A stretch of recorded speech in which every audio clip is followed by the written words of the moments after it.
चींटी और घमंडी हाथी। एक जंगल में चींटियों का झुंड रहता था। उसकी रानी बहुत मेहनती थी। सुबह सुबह ही वो अपनी टोली के साथ खाने की तलाश में निकल पड़ रहती। इसी जंगल में एक घमंडी हाथी भी रहता था। वो जंगल में सभी जानवरों को परेशान करता था। कभी गंदे नाले से सूंडीट में पानी भरकर उन पर फेंक देता, तो कभी अपनी ताकत का प्रदर्शन करके उन्हें डराता। उस हाथी को इन चींटियों से बड़ी ईर्ष्या होती थी। वो उन्हें जब भी देखता तो पैरों से कुचल देता। एक दिन चींटी रानी से हाथी से विनम्रता से पूछा कि आप दूसरों को क्यों परेशान करते हो? ये आदत अच्छी नहीं है।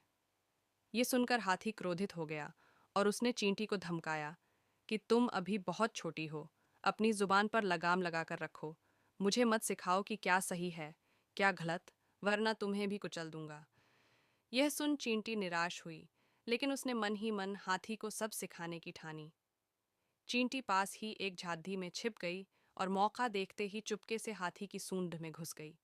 फिर उसने हाथी को काटना शुरू कर दिया। हाथी परेशान हो उठा। उसने सूंडेच को जोर जोर से हिलाया, लेकिन कोई फायदा नहीं हुआ। हाथी दर्द से कराहने और रोने लगा।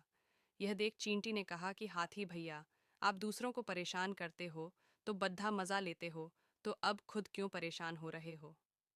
हाथी को अपनी गलती का एहसास हो गया और उसने चींटी से माफी मांगी कि आगे से वो कभी किसी को नहीं सताएगा। चींटी को उस पर दया आ गई। वो बाहर आकर बोली कि कभी किसी को छोटा और कमजोर नहीं समझना चाहिए। यह सुन हाथी बोला कि मुझे सबक मिल चुका है। मुझे अच्छी सीख दी तुमने। अब हम सब मिलकर रहेंगे और कोई किसी को परेशान नहीं करेगा।